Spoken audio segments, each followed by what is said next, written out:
I was chucked for being good in bed. Women are the most difficult to understand of all creations. Forgive me for comparing them to toddlers. But it's toddlers that are equally arduous. While most women cheat on their men for being weak in bed, I've been chucked by several for being superb in that department. The most recent being Mrs. Apua. So I am now asking myself, what do women like? If you lived around Nsambia Police Barracks in 2015, you may be familiar with an extra dark cop's wife with pot-like bums that wiggle to each step she takes. I will call her Mrs. Apua, but it's not her real name. Mid-2015, while in Nsambia chilling with friends, I was swept off my feet by a rare northern jewel who walked by joggling her booty provokingly. I told Mama Akelo of my sudden interest. Mama Akelo, who has connected me to several cops' wives, swung into action, convinced Mrs. Apua into letting me encroach on her husband's favorite meal. Her husband being a broke cop, it didn't take that much convincing. I'm sure she used the following script. Mama Akelo, some guy is interested in you. To which Mrs. Apua must have been like, which one? Mama Akelo must have pointed at me and told her stuff like he even has money and works in the state house. Curious, Mrs. Apua followed Mama Akelo to meet moi, and I, being a healthy hunk, must have equally swept her off her feet. We introduced ourselves. I declared my interest, to which she asked for some time to think about it. Mrs. Apua okayed Mama Akelo to give me her number such that we would talk privately. 3 days later, I called and begged to spend the day with her. Whereas men that have never chewed cops' wives fear thinking the wives would report or even a fan would shoot them, I've been chewing cops' wives since my senior 2 days and have never been shot despite chewing on average 5 a year. Anyways, we met in town and started eating ourselves process by process right away. And in the following 3 months, we chewed ourselves more times than some married flock do in a year. It was more like she wasn't married. Because almost every day, she would beg to see me. Even today, it's itching or you missed a spot, she would say. I for one wasn't in love. I was merely using her like I do lots of other belles. But it was evident, Mrs. Apua was madly infatuated. She behaved so in love. But after some time, she developed cold feet towards me by not picking my calls, and whenever she picked them, she would feed me lame stories, prompting me to think she had found out Mama Akelo, connecting me to a Niteso woman in the barracks. I deleted her number on grounds of closed chapter. However, in early 2019 she called. I was surprised. After formalities, I confessed my expected chucking, only for Mrs. Apua to say, I had chucked you. That prompted me to ask why I was expecting a because you were chewing Eva the Itesobel answer, but she said, because you were going to wreck my marriage. I couldn't help it but ask how. The things you were doing to me. I had stopped loving my husband, she said in a northern accent. You have stopped loving your husband? I exclaimed, to which she replied, yes. I was only loving you. Even when he begged me, I would tell him, I am sick. I was only thinking of you. My husband reported me to my family. That what? I curiously asked. That my wife has changed, she has other men and no longer gives me. At that point, I asked why she wasn't balancing the boat. Her husband's, animal is not sweet like yours. He doesn't know those styles you made me. You mean your husband doesn't know missionary? I asked.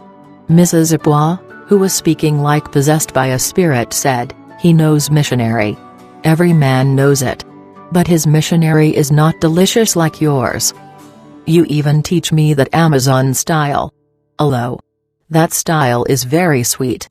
Even a Kimbara, my husband, never did it. You're even strong, you could dance me standing when you were carrying me. No man has ever danced with me standing and walking. Even if your animal is very strong, it dances picolast. But my husband, just 5 minutes and he falls. But in every style, you're strong picolast. At that point, I jumped in asking which of all the styles was sweetest. To which Mrs. Apua was that style you did when Bisajai went to Nambul to get nominated. That was the last date we had met. And we had done so many freaky styles, I didn't remember which of all stood out, so I asked which one. That one when you made me lay on my stomach and you slept on my back and you put in just the headpiece. That thing was very sweet that day. It made me see Bazungu and angels and paradise. I felt electricity flowing all over me. My whole body trembled and I thought I was going to be sick or die. Even in my head, I thought it was going to explode with sweetness. Really? Why didn't you tell me to stop? I teased. To which replied, I was enjoying it very much. That style made me urinate on the bed. On hearing that, I asked, made you urinate on the bed? Yes. You made me bring water. You man, you're very dangerous in those things. When that water came, I thought I was bleeding, but when I looked it was water. Even my body became very weak. Even on the Buddha going home, I was just sleeping. That style made me weak for 3 days, I was just there looking like a sick person. Every neighbor was coming and asking Mrs. Apua, are you sick? Are you pregnant? I said to myself, let me chuck this man because he is going to kill me with sweetness. So, I deleted your numbers. When you called I would deceive you. And then my husband got transferred to Gulu and I said you. But now, you've called. Why? I asked. I want to see you, she said. I couldn't help it but ask what about. Every day, my animal is asking for you, she said. We both laughed. Really? What does it say? To which she said, where is my friend who used to dance with me very well? Every day. Every day it asks for you. On hearing that, I accused her of wanting me to go to Gulu and be shot by her husband. In response, Mrs. Apua calmed my fears. Don't worry. He isn't in Gulu. My husband went to Dubai last year. He is no longer in the police. Okay. But still, the men of Gulu, who are servicing you will beat me. I said. I don't have any man. For me, I only love you and my husband. Considering how easy it was to get her, I couldn't easily believe she only had me and Apua.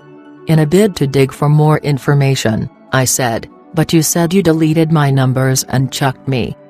Yes. I was fearing for my marriage. But when I got to Gulu, your love started killing me again. Then I lost my phone when we were shifting and I lost Mama Akelo's number and Mama Akelo's husband got transferred to Bugiri. So, I didn't have someone to get your numbers. But every day, I was praying to God to make us meet.